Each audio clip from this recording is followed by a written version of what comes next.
Hello everyone, my name is Muskan and आज हम operators पढ़ने वाले हैं। आज हमारा डे 3 है। ऑपरेटर्स क्या होता है? जैसे कि हम किसी का भी एडिशन करते हैं ए प्लस बी, तो प्लस क्या है उसमें, उसको हम ऑपरेटर कह देते हैं एंड ए एंड बी को क्या कह देंगे, ऑपरेंड्स। ओके, इसके ये 4 तरह के होते हैं: arithmetic, assignment, relational and logical operator. Arithmetic में कैसे आ जाएगा, बाइनरी ऑपरेटर में क्या क्या आता है, जैसे कि हमारे plus, minus and multiply, divide. ये क्या आ गया हमारे बाइनरी, मतलब कि 2 ऑपरेंड्स में हम एक ऑपरेटर यूज़ कर रहे हैं, इसलिए बाइनरी। यूनरी मतलब जैसे कि ए प्लस प्लस जा प्लस प्लस ए जा ए माइनस माइनस जा माइनस माइनस ए। ये इंक्रीमेंट ऑपरेटर है। ये क्या है, डिक्रीमेंट ऑपरेटर। माइनस का आ गया सो डिक्रीमेंट, प्लस का आ गया सो इंक्रीमेंटल। इसके मैं आपको क्वेश्चन कराऊंगी तो उससे आपको सब क्लियर हो जाएगा। And now assignment operator. Assignment operator में क्या होता है, जैसे हमने किसी चीज़ को असाइन करना होता है, जैसे कि ए की वैल्यू क्या होगी हमारी 10 एंड ए को हमने इंक्रीज़ करना है +5। उसे हम क्या कर रहे हैं, असाइन। उसके लिए हम क्या ऑपरेटर यूज़ कर रहे हैं, जैसे हमारे पास a = 10 होता है, तो ये क्या हम इसे असाइन कर रहे हैं, तो ये क्या है उसमें बीच में ऑपरेटर। इसमें क्या क्या होता है असाइनमेंट ऑपरेटर में, इक्वल टू, जब प्लस इक्वल टू, जब माइनस इक्वल टू, जब मल्टीप्लाई इक्वल टू, जब डिवाइड इक्वल टू। जैसे कि हमारे पास एक एग्जाम्पल है, सेकंड वाले के एग्जाम्पल है हमारे पास इंट a = 10 है एंड a को हमने क्या कर दिया, a += 5। अब क्या करना है हमें, प्रिंट Cout a। पहले हमारे पास क्या थे, इंट a की वैल्यू क्या थी, 10। a += 5 मतलब क्या होता है, a = a + 5। a की वैल्यू हमारे पास क्या थी, 10। 10 + 5 क्या आ गया, 15। आउटपुट हमारा क्या आ जाएगा, 50। तो इसका मतलब होता है असाइनमेंट ऑपरेटर। ये असाइनमेंट ऑपरेटर होता है।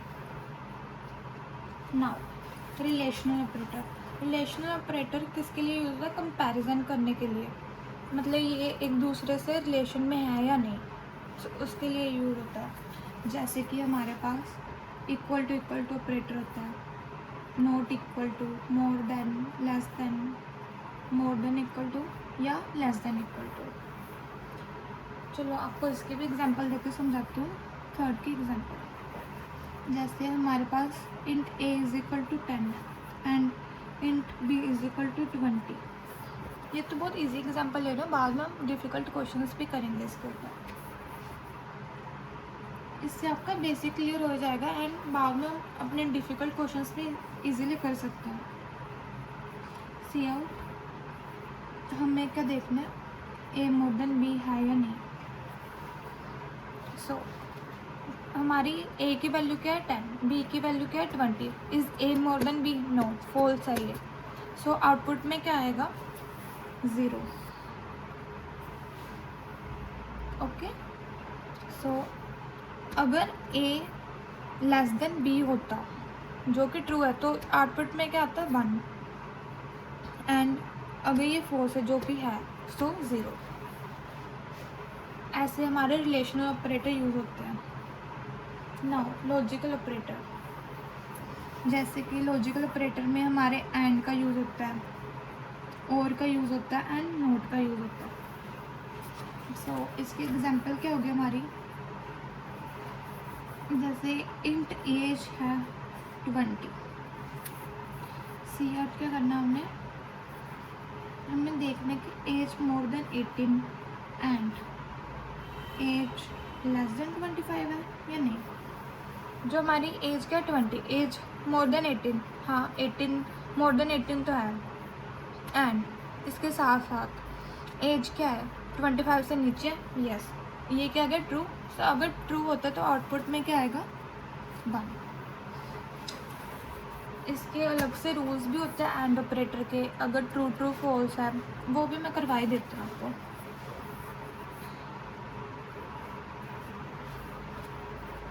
0 1 1 1 1 0 जा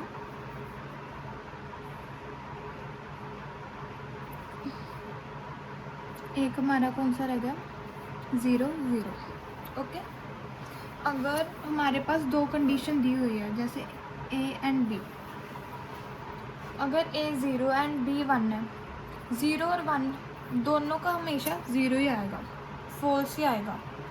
1 1 दोनों ट्रू है तो 1 ही आएगा। 1 0 एक भी फॉल्स हो जाए तो 0 होगा। 0 0 दोनों फॉल्स है तो 0। ओके, ये किस में होता है एंड ऑपरेटर में। इफ हमारा नॉट ऑपरेटर है, नॉट ऑपरेटर को हम ऐसे लिखते हैं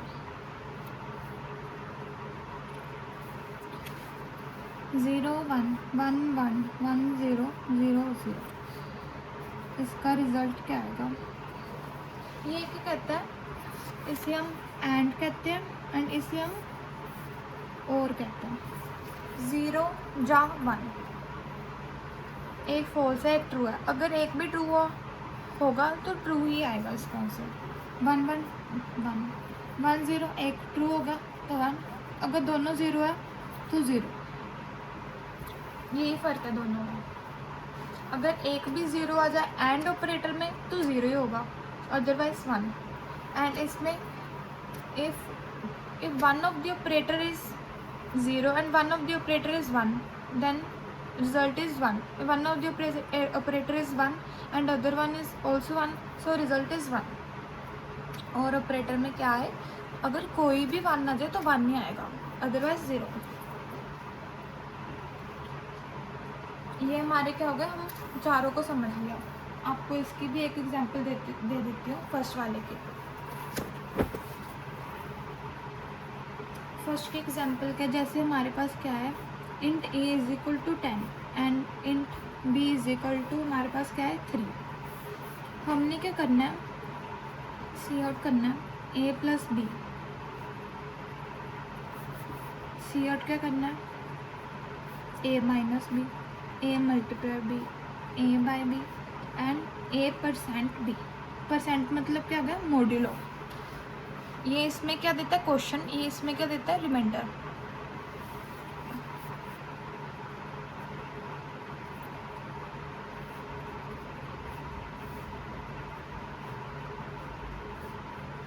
ठीक है, ये लिख लो क्या। सो a प्लस बी क्या आएगा हमारे पास, 10 plus 3 13, 10 minus 3 7, 10 multiply by 3 30, 10 by 3। ये आपको मैं समझाती हूँ। ये हमने इंटीजर लिए तो इंटीजर वैल्यू आएगी, अगर फ्लोट लेते तो पॉइंट्स में आता है। 10 बाई 3, सो ये गया 9 पे, ये 1, ये हो गया हमारा।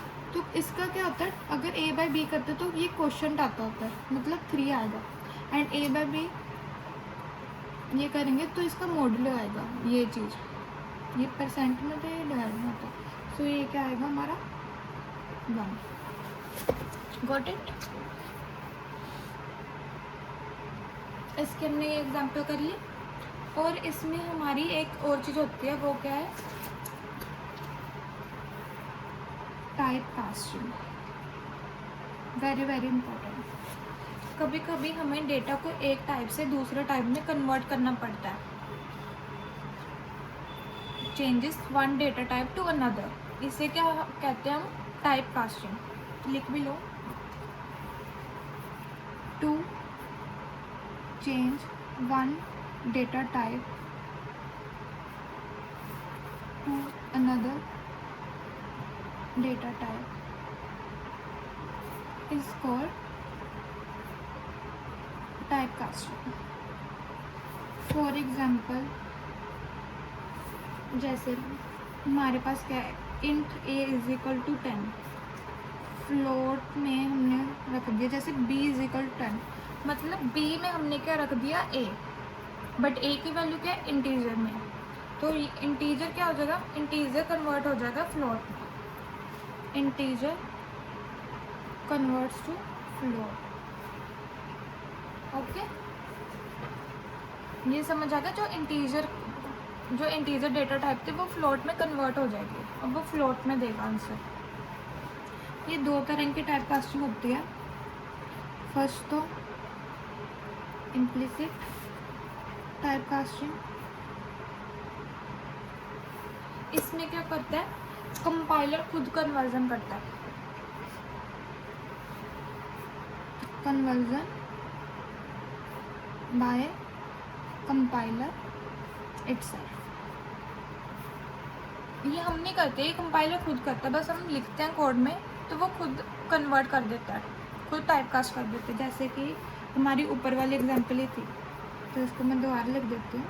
Int a is equal to 10, float b is equal to 8। b में हमने क्या रख दी, एक इंटीजर वैल्यू रख दी। अब क्या करना है, सी आउट करना है b।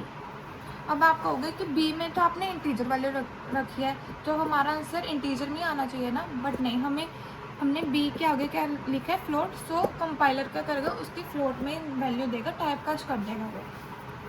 सो हमारी वैल्यू क्या आ जाएगी, 10.0, मतलब पॉइंट्स में आने लग गया वैल्यू। सो ये फ्लोट में कन्वर्ट हो गया। यहाँ कंपाइलर ने ऑटोमेटिकली इंट को फ्लोट में कन्वर्ट कर दिया। अब हमारी सेकंड क्या है, एक्सप्लिसिट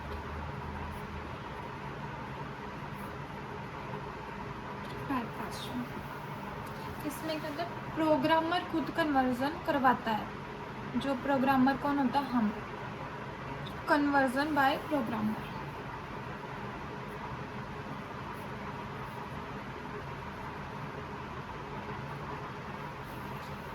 इसको मैं आपको एग्जांपल से समझाती हूँ। जैसे कि हमारे पास है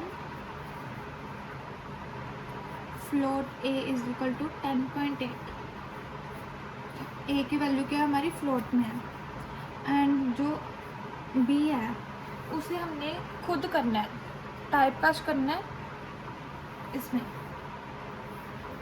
मतलब कि जो इंट b है, हम चाहते हैं कि हमारा आंसर इंटीजर में आए, तो उसको हम टाइप कास्ट कैसे करेंगे खुद। सो उसके लिए इंट a, मतलब कि a को हमने टाइप कास्ट कर दिया इंटीजर वैल्यू में, अब वो फ्लोट में रहा, वो इंट हो गया। सो अब हमने क्या किया, प्रिंट कर दिया। तो अब इसकी वैल्यू क्या आएगी, ओनली 10, ना कि 10.8, क्योंकि हमने उसकी वैल्यू इंटीजर में कर दी। इस ऐसे हम टाइप कास्ट कर देते। अगर यहाँ पे इंट होता, यहाँ पे फ्लोट होता, और हम इसको फ्लोट में जाते तो ये फ्लोट में आता। मतलब अगर यहाँ पे 10 होता तो यहाँ पे 10.0 आते हैं आंसर। ओके, आपको एक और एग्जांपल करवाती हूँ। यहाँ पे क्या हुआ, हमारा डेसिमल पार्ट रिमूव होगा। जैसे हमारे पास एक और एग्जांपल है, int a is equal to 10 है हमारे पास, and int b is equal to 3। दिखाई दे रहा आपको, फ्लोट रिजल्ट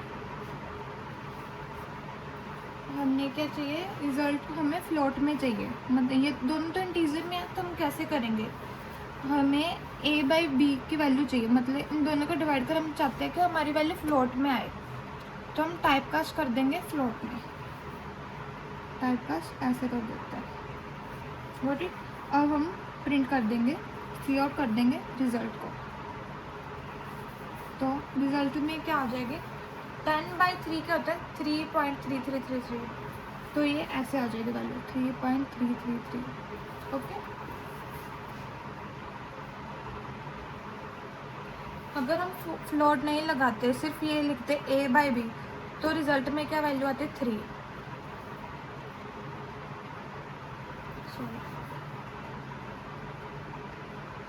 सो इम्प्लिसिट में क्या होता है, इसमें कंपाइलर की मर्जी होती है, एंड एक्सप्लिसिट में क्या होता है, प्रोग्रामर की मर्जी। अब मैं आपको क्वेश्चंस करवाती हूँ। एंड नाउ यूनरी ऑपरेटर पे क्वेश्चन करते हैं, उस पर सब बच्चों को काफ़ी कंफ्यूजन रहती है। सो यूनरी ऑपरेटर, सो जैसे कि हमारे पास इंट क्या है, c इज इक्वल टू 5।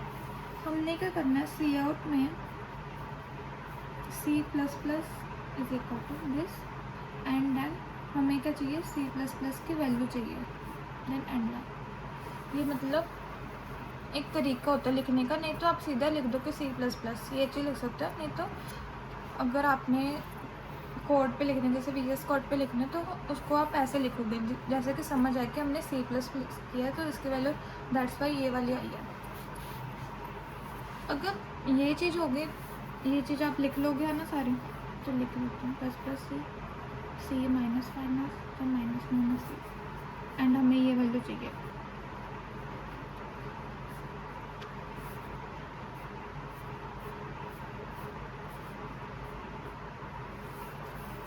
हमारे पास क्या सोल्यूशन आएगा? इसका मतलब क्या होता है? पोस्ट इंक्रीमेंट, इसका मतलब प्री इंक्रीमेंट, इसका मतलब पोस्ट डिक्रीमेंट, डिक्रीमेंट क्यों? माइनस, एंड इसका मतलब प्री इंक्रीमेंट, सी से पहले से प्री, अगर सी के बाद होता तो पोस्ट। इसको यहाँ पे भी आप नोट कर सकते हो जो हमने नोट्स बना रखे हैं। Post increment, pre increment, post decrement and ये प्री डिक्रीमेंट। सो इसके अगर हम इसको रन करेंगे तो इसकी वैल्यू क्या आएगी? पहले हमारे पास क्या था? सी की वैल्यू क्या है? 5। अगर हम उसे करेंगे मतलब C++ करेंगे, पोस्ट इंक्रीमेंट करेंगे, तो इसकी वैल्यू चेंज नहीं होगी। पॉइंट टू बी नोटेड, इसकी वैल्यू चेंज नहीं होगी, इसकी वैल्यू 5 ही रहेगी। सो इसका मतलब क्या होता है हमारा? C++, इसके फॉर्मेट से समझो। C क्या? पहले C की वैल्यू क्या? 5, वो 5 ही देगा, देन उसे चेंज करेगा, अब प्लस कर देगा, अब उसके क्या हो जाएगा? वो 6 हो जाएगा, बाद में 6 होगा, वो प्रिंट नहीं होगा, वो 6 हो गया, मतलब इंटरनली वो 6 हो गया। एंड अब इसके बाद हमने क्या किया? ++C, मतलब पहले हमने उसे इंक्रीमेंट कर दिया, बढ़ा दिया, C हो गया था ना इंटरनली, तो अब उसकी वैल्यू की प्रिंट हो जाएगी 7। अब उसे प्रिंट कर दो, ++C, वो प्रिंट हो गई, अब इंटरनली उसके पास वैल्यू क्या? 7। अब हमने क्या करना है? C माइनस, ये क्या है? पहले C जितना है वही रहेगा, 7 ही रहेगा, एंड अब क्या? माइनस ये, अब उसे डिक्रीमेंट कर दो, प्री डिक्रीमेंट, मतलब पहले कर दो। सो अब क्या होगी? 6। समझ आई? ओ सॉरी, ये भी तो था, जैसे कि जो थी वैल्यू वही कर दो प्रिंट, एंड देन माइनस, मतलब इंटरनली वो क्या हो गया? 6 हो गया इंटरनली, एंड अब हमने क्या किया? उसे डिक्रीमेंट किया, सो यहाँ पे 5 आ गया। Got it? ये बहुत इम्पोर्टेंट है। सो इसके ऊपर अब हम एक और क्वेश्चन करते हैं, जैसे कि हमारे पास int d is equal to 10 है, and int e is equal to ++d। E में हमने क्या स्टोर कर दिया? ++d। सी आउट क्या करना है? d इज इक्वल टू,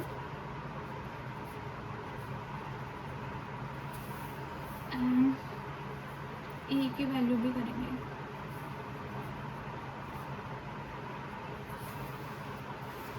ये क्या हो गया? क्वेश्चन में क्या दिया? d is equal to 10 and e is equal to ++d। E में हमने ++d डाल दिया, मतलब कि पहले ये क्या होगा? d का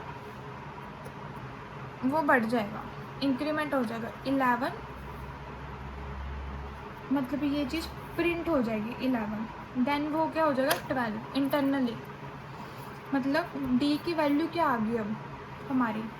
C आउट में d ये नहीं होगा, क्योंकि उसके ये पहले कंपाइलर क्या करता है? ये सारे ऊपर वाले स्टेप देख दे, d ये था, अब d क्या हो गया? 11 हो गया। सो d की वैल्यू क्या होगी हमारी? प्रिंट क्या हो जाएगी? 11।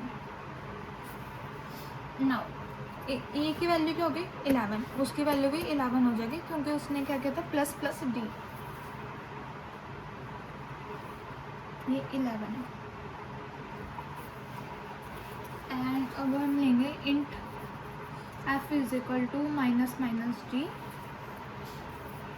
सी आउट क्या करेंगे? d, एंड सी आउट क्या करेंगे? ये मैं वैसे शॉर्ट में लिख रही हूँ, बट आपको पूरा डिटेल में ऐसे लिखना है। सो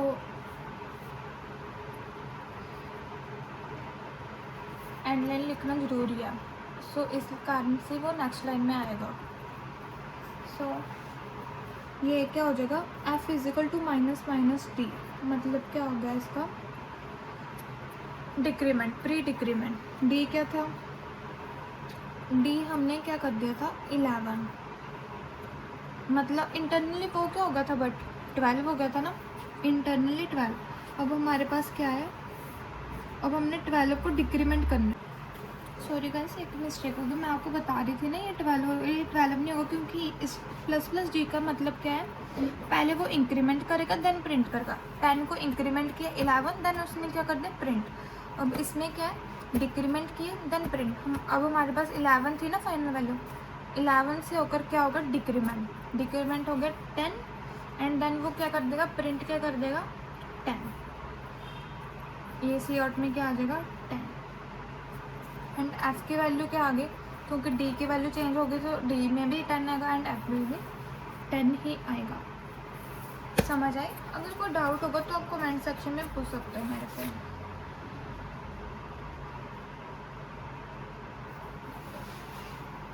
इफ हम असाइनमेंट ऑपरेटर पे क्वेश्चन करेंगे तो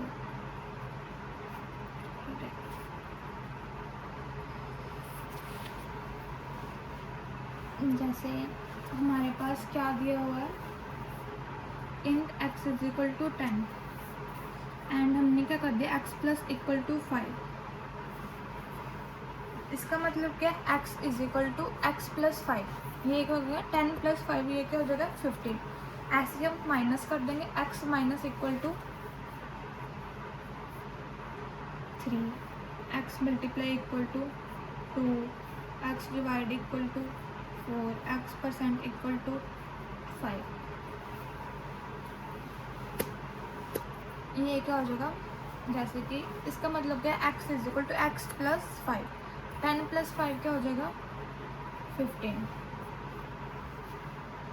एंड ये क्या हो जाएगा हमारा 10 से हमने क्या करना है 3 माइनस करनी है तो बट ये चीज़ भी है नोट करने वाली, जैसे कि हमने पहले ये स्टेप किया तो उसके बाद ही हमारा x आएगा ना। अब x की फाइनल वैल्यू क्या थी 15, 15 माइनस 3 क्या होगा 12।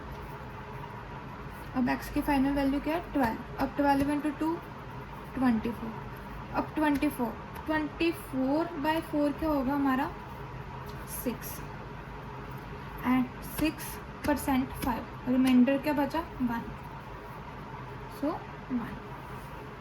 समझ आए? असाइनमेंट ऑपरेटर ये होता है कि हमने असाइन करनी होती है वैल्यू, इसमें हर में इक्वल टू होता है, ये याद करना ना। रिलेशन ऑपरेटर मतलब कि रिलेशन है या नहीं, रिलेशन के लिए हम क्या यूज करते हैं मोर देन इक्वल टू, ऐसे वाला साइन।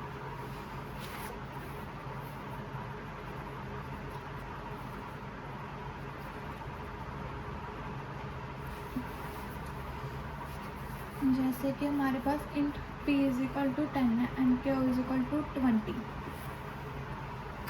जैसे मैं शॉर्ट में लिख रही हूँ, हमने सी आउट क्या करना है p less than q, p more than q, p less than equal to q, p equal to q, या p not equal to q। ये p लेस देन q है, 10 is less than 20, yes, so answer क्या आएगा 1। p more than q, no 0। p less than और equal to q, yes ये less than तो है, so 1। p equal to q 0, p not equal to q, yes ये true है ना, सो 1। सो इसका आउटपुट ऐसे आएगा, इजी पेजी। मतलब हमने रिलेशन, मतलब ये दोनों एक दूसरे में रिलेशन में है या नहीं, अगर है एंड ये ट्रू है तो 1, अदरवाइज 0। नाउ लॉजिकल ऑपरेटर,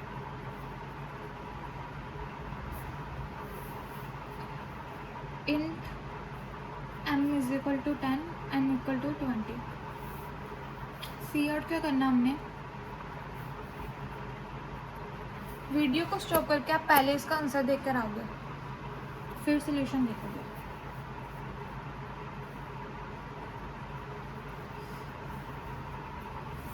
ठीक है, ये चीज़ है हमारी। एक और देख लो क्वेश्चन,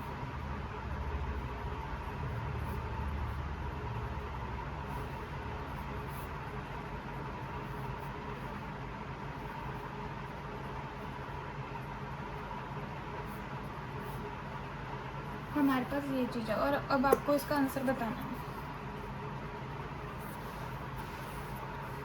एम क्या है? Less than N. ट्रू है?